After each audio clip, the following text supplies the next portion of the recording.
Well, hello, Young and the Restless Daily Recap fans. Today's daily recap is for Thursday, September 19th, and Friday, September the 20th. Uh, in and out the week, pretty much the same way we began the week. I don't even have any pictures for it, because why? Now, Lily is unfortunately getting ready to be taken to school by the school of Victor Newman. She's bragging, confident. She got things under control. She was being coy with Devon and Nate, not telling, them what her ace in the hole was, right?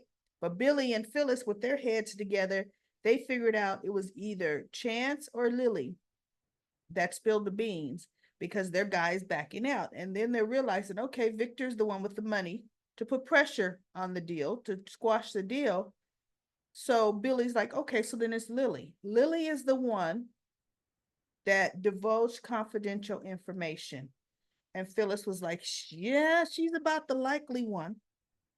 So Billy calls her while she's talking to Nate and Devon at the table. He's texting her. And she's like, oh, there's Billy now. She don't even answer. Then he calls her. She picks up. She goes, yes, like this is Lily. And he goes, we need to talk. She says, about what? He says, we need to speak face to face. And she goes, no, really, we don't, because you fired me, remember? She hangs up. And Devon and Nate are looking at her and they said, oh, okay, Lily, I look, the offer still stands about you coming to work with the eye. She goes, no, I know, but I know what I'm doing. I'm getting my position back. So as she's getting ready to leave, because she goes, don't you all trust me? No, she didn't say, don't you trust me? She's like, I'm getting my position back. She was getting ready to go. She runs into Billy. He goes, I told you we need to talk. She goes, oh my God, are you stalking me now? And he goes, look, I know you're the one behind the whatever the name of the deal was going south bust. You gave confidential information to Victor Newman. She goes, Billy, paranoid much? I don't know what you're talking about. But yet she had this smug look on her face, kind of displeased with herself. I don't know what you're talking about.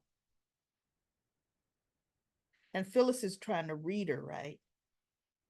And so she goes, uh, first she goes, when Phyllis walked through the door behind Billy, and Billy's talking, Lily goes, excuse me, Phyllis. This is a private conversation. And she goes, I'm with him.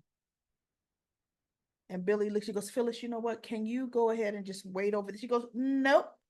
I am the COO of Abbott Chancellor. And Lily does a double take and says, wait, what? So she looked at Billy. She goes, okay, that's rich. Like, whoa. Right? So she goes, I stay right here. So then Billy's doing his accusatory and Lily don't budge, right? So Billy is now all pissed off. Oh, he tells her a thing or two and then he turns and he huffs out the door, right? And Phyllis looked and she stepped to Lily's face and said, ditto to what he said. Walks out of there. And Devon and Nate get up from the table and they walk over to Lily. They said, Lily, is this true? Victor Newman is the one that you're in league with? And Nate is like, Lily, Victor Newman is not to be trusted. And Lily looked, he goes, I have firsthand experience. He goes, look, I've worked around and with Victor for years. I know how the man operates. And it still came true the last time I worked with him. She goes, well, just because something happened to you, look, I know what I'm doing. And he is going to honor our deal. And Devon says, Lily, it's not a good idea. The man only cares for himself. And if in fact he is going to get Chancellor back, he's only going to put his family in charge. And she goes, nope, we have a deal. And so he goes, did you get it in writing? She goes, I know how to handle myself. I know what I'm doing. You gonna either trust me or trust me or not. And he goes, it's not about trusting you, Lily. It's about his track record. Oh, she goes huffing out of there. Now, what didn't make sense to me, everybody, is she never once, before going to Victor, she never once picked up the phone and called Jill. She never once did that. Said, no, Jill needs to concentrate on getting better. And, no, I'm not going, I'm going to handle this on my own. I'm not going to worry Jill. So you feel that doing a coup, having that company hostily taken over by Victor Newman, do you think Jill's not going to find out about it? Because see, once Billy crashes and burns, because Billy cannot, he's no match for Victor. Heck, any given day, neither is Jack, right?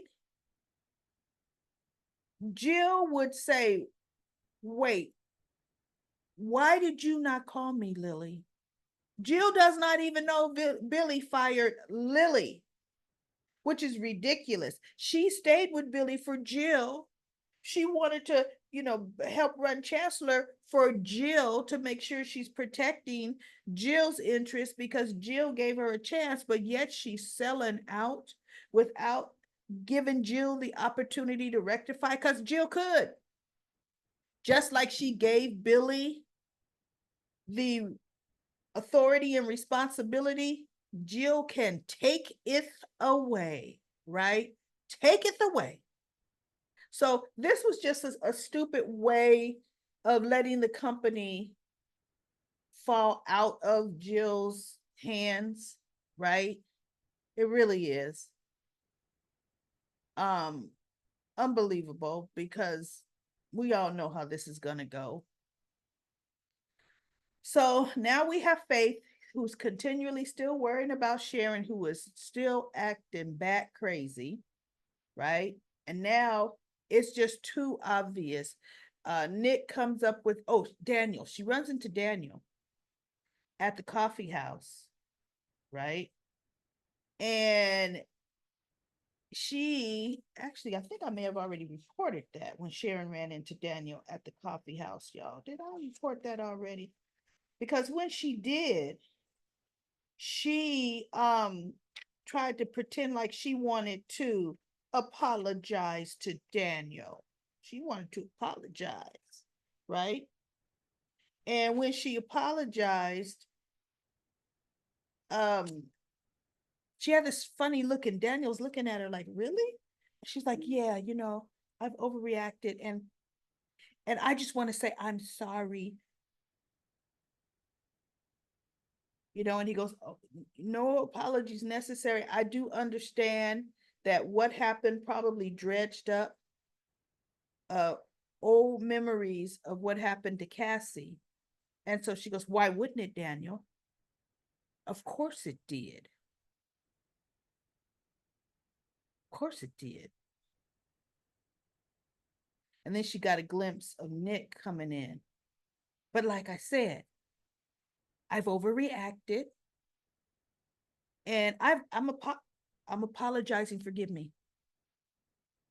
And Daniel's kind of looking at her like, okay, I just saw Dr. Hyde turn into Dr. Jekyll, or vice versa, right? And Nick, when he walks in, he goes, is everything okay here? And he heard Sharon just reiterate her apology. And Daniel says, well, okay, well, no need but apology accepted. And Daniel gets up. And Nick kind of looks, and he looks at Nick like, I don't know what's happening. And Nick kind of looks at him like, oh, okay, yeah, see ya, you know. So he's talking to Sharon because he and Faith and Mariah have already said no, they've got to intervene. Something is not right at all. So Sharon is, are you checking up on me? Are you this? Are you go, Sharon? Look, Faith called you. You did not answer. I've been busy. What's going on with Faith? He goes, well, normally you check in when she calls. So there's something she wants to tell us both. Is she okay? Yes, she's, I feel she, I mean, physically, yes, she's okay. But she needs to speak to us both at the house. Oh, okay. Well, he goes, so look, I'll drive us. She goes, no, I'll take my car because I don't want to leave my car here. I will be right behind you, Nick. And he's like, okay. So he leaves, goes to the house, and guess who does not come to the house? Because now we got Cameron in her ear talking about they're getting really suspicious. They're going to ruin everything. You got to act now, Sharon. You have to do what needs to be done now. And so Sharon now, and now I'm going into to Friday. She skips town to some sleazy motel outskirts of town, and she's supposed to be. She sent a text or something saying she was taking this meeting at Madison that Mariah was supposed to take, right? And Mariah's like, well, that's odd because that's on my calendar, not Sharon's. And so she says, yeah, because when they were trying to reach her, she never came home. The very next day, Faith ended up going to sleep, and Mariah and Nick left because it was getting late. Faith is worried the next day, talking to them at the Coffee Crimson and saying, look, she never came home. Or if she did come home, she came home very, very late. And when I got up early, she was gone. So I can't tell you how long she was actually even home. So they're reaching out. And that's when Mariah calls her again. And she goes, oh, no, no, I'm in Madison. I'm taking that meeting with blah, blah, blah. And Mariah said, really, Sharon? Because that's on my calendar. She goes, well, no, you know what? I decided I wanted to go ahead and handle it myself. So don't worry about it. Everything's going to be fine. She hangs up on Mariah. Mariah looked at Nick and Faith and was like, okay, she says she's in Madison taking a meeting I was supposed to take. She's sounding awfully strange because before she could come up with the story, she's pausing in between conversation, like thinking of it as she goes. So now they're all really concerned. Nick goes to the family, Victor, Nikki, and Victoria, and tells them how concerned they are for her, and he's just getting really bad, and he feels they need to really intervene. And he goes, her, if I go to her doctor, he's not going to confirm anything because we're not married anymore. So he goes, but if I go to her doctor, I can at least inform him on what we're experiencing, the way she's been acting, and what is going on. At least I can do that. So they're like, yeah, that sounds like that's a good plan of action to do.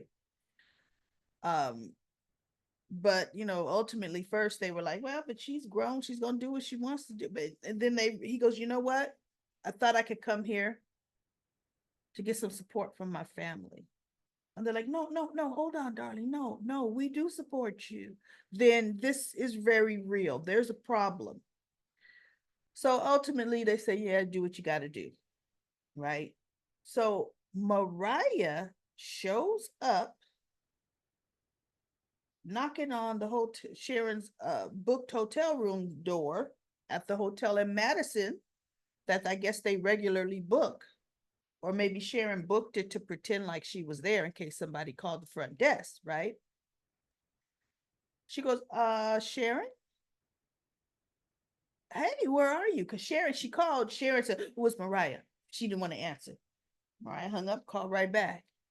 And Cameron's in her ear. Look, You're gonna have to answer it. Otherwise, you're gonna be found out. So she picks up, Mariah, what's going on? She says, I'm here outside your hotel room door in Madison. I'm knocking and you're not letting me in. I want to go to the meeting with you to offer some support because I'm prepared for the meeting, right? And Sharon's like, she goes, so why don't you let me in? She puts the phone like, camera's talking to her. Like, well, Aunt, say something. She goes, oh, because I'm not there. I was feeling a little bit stressed, so I went for a walk. Mariah said, oh, okay. Well, where are you walking at? I'm gonna come join you. Because you probably haven't eaten. We could get a bite to eat and blah, blah, blah. No, I don't need you to come find me.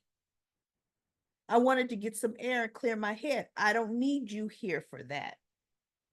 And Mariah's like, okay, well, the meeting is in an hour. You are going to need to come back and get dressed. And she goes like,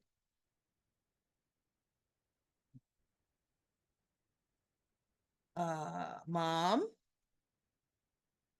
She goes, oh, no, there is no meeting. The client canceled, which was another reason I decided to come get some rest. I mean, get some air. She goes, they canceled. Well, they didn't notify me because they notified me. That's Sharon snapping now. So she goes, okay, all right. Well, then if they canceled, then you're free. Let's get together and spend some mother-daughter time. Mariah, just lay off. I told you, I need space. As a matter of fact, I am going to go off the grid for a while. And Mariah's thinking, off the grid? I'm going to reset myself. I'm going to, do what I need to do. And I will see you back in Genoa City when I'm done. I'm going to take that trip I didn't take, to the spa that I did not take. I'm going to do it now and I'll see you when I get back. And Mariah's like, but Mom, and Sharon just hangs up on her, like, click. So he's like, Sharon, Cameron, we got to do it now. You got to do it now. Time is running out. And you know what needs to be done. And I'm like, which I knew this a month ago. They are going to have Sharon try to kill Daniel. That's exactly what they're going to do. And what they're going to do, I don't feel they're going to kill Daniel. I feel they're going to have her severely injure Daniel. That's what I feel. And that's going to cause Daniel, Lucy, and Heather to actually leave town as Daniel's recruit. Because look, they don't have jobs in Genoa City. Daniel's contract on the show was probably only a year. It's been that contract should be up. And or maybe even a year and a half. It could even be 2 years now. Time goes fast but slow on Young and the Restless. So we'll see what they're going to do, because I don't see the need for that family on the Young and the Restless anymore. And now, how are they going to make a comeback story for Sharon with committing this crime? Well, we already know how she's going to get off. She's off her medication. So she's in full, not responsible for her action mode, which, you know what, doesn't cut it for me. That does not cut it for me in the least little bit. Now we have Billy and Chelsea Adam and Chelsea are at society because Connor is trying to get them to get back together again. He says they're better as a couple. There's this genuine happiness there. And, he's still trying to wrap his mind around Chelsea and Billy breaking up, and Adam and Sally breaking up. When, you know what, grown folks business, little man, grown folk business. right? So Billy and Phyllis walk in to society, and there's Adam and Chelsea talking. Chelsea looking good. They both having drinks, talking about Connor. And Adam is saying, pretty much he don't feel it's too far fetched for them to get back together again as a family. And Chelsea's like, oh no, no, that is not happening. And Billy, when she saw Billy and Phyllis, she says, hi, Billy. And he barely said hi and turned and walked to the bar. And Phyllis just went right behind him, right? And they sat at the bar. She's saying, uh, and then he's talking about, those two over there, and it's Billy is coercing her, and Billy, and I mean Adam. And Phyllis looks, she goes, doesn't look like Adam is coercing her, And so finally she got it out of Billy. He finally told her, because Phyllis keep going, and Billy really want to spill to anybody that'll listen. And she says, okay, well, you know what? Yikes, I didn't see that coming, but sometimes things just happen. You and I both know that, right? Because, oh, yeah, remember, he sure slept with his brother's wife. You and I both know that. Now, it was when the different actress playing Phyllis was Phyllis, because Michelle Stafford and Billy, this Billy, I don't see any kind of chemistry. But the other person playing Phyllis, there was chemistry between those two actors. So anyway, she goes, and you know what, Billy, looking at her, I don't see her looking at Adam as if there's something going on. When she saw you, she genuinely was totally only concerned about you. So perhaps you could just forgive her. Things happen. He's like, I wish I could, and I really want to. But because it's Adam, he can't, right? When actually his brother should have been, because you're my brother, Jack. Because you're my brother, Billy, and you betrayed me by sleeping with my wife. I'll never forgive you. Okay, right? You would think. So anyway, that's where we are with that. Nothing else happened, and this week it's going to be like watching paint dry with Sharon trying to now. Daniel already knows Sharon is off her rockers. Why he would, even when she calls to meet him, why he would go is beyond me. That's like Faith when Lucy called. Why would you go? She's unstable. Call Nick. Sharon call you, you call Nick. And say, Sharon wants to meet me here, and she's sounding strange. I need you to know, because you need to take care of her. Just like Faith. Lucy just texted me something in a strange way. She wants me to meet her XYZ. You're her parents. I need you to handle it. But nobody does things that way. So let's go to comment corner. We have Krista or Kristara. No, Krista Ramirez. Krista says, I knew he would go back to the GCPD. Me too. She also says they do drag stuff out just like GH erg. Uh yeah, because the study med thing went way too long. Krista also says, what happened to Faith's boyfriend? Oh, when she first came back to town, remember, no, Moses dumped her. Moses said that he felt that they both need to see and experience other people. When, sorry, doesn't that just happen when you in high school with your boyfriend? You follow him to college. Normally you break up. Y'all go different directions, right? It happens. Denzel, well, hey, Denzel. Denzel says Victor is just an old selfish human being. First, he told Cole not to date his daughter Victoria, like they both grown. It's Victoria's decision who she wants to date. If she wants to go back out with Cole, then that's her business. I'm glad Cole called Victor out on the nonsense, not listening to him, telling Cole he betrayed him because of the Jordan issue.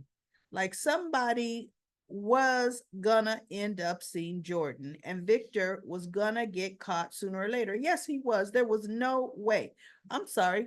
When was Jordan ever showery? There was no shower down there.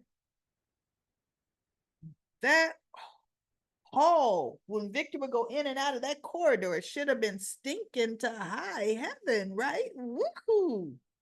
Yikes. Let's see. Plus Victor's still keeping that secret to from his own wife about keeping Jordan locked up in a cage months ago. On top of the fact that I'm hating the way they're having Michael. So when am I going to get back in your good graces? So after I do this for you, will I still be back in your inner circle? To heck with that. You did the right thing, Michael. Why would you be? So you still, Victor, when am I going to be back on the good team, the A team? Oh, please. I respect Cole so much more than I respect Michael. Cole should say, you know what? What would Nikki, how would she feel about what you did to Jordan? How would she feel about why you're so upset at me? And then see what Victor says, right? See what he says. And then and then he says, and getting back at Jack, one of Nikki's closest friends and ex-husband, and then doesn't care about Billy either, who's got kids with his daughter Victoria, to take him down. I swear, Victor doesn't care about Billy or his own kids and grandkids. Shaking my head. Now that the confidential information was gone and Lily was the one who did it to get rid of Billy, I can't wait until Billy finds out that Lily finds out it was Lily and confronts her. Well, he did that on Friday. Plus, Victor is using Lily too. Yes, he is. She's getting ready to go be schooled. Lucy needs an old Medea butt whooping because both Daniel and Heather are weak parents. Great review, daily recap as always. And then we have Anita, last comment says, daily recap, Lady Lucy is definitely out of control. I know times have changed regarding teenagers, but her parents need to control. They need to take control. They act like they're afraid of the teenage brat. I know. They do. Oh, she's mad. Let's take her out to dinner. Oh my goodness. Yeah, right. All right, everybody. We'll see what happens this week. I'll probably only do 2 YNR videos this week, one on Wednesday and one on Friday, because it just does not move fast enough for me. So, all right. And I'll be back.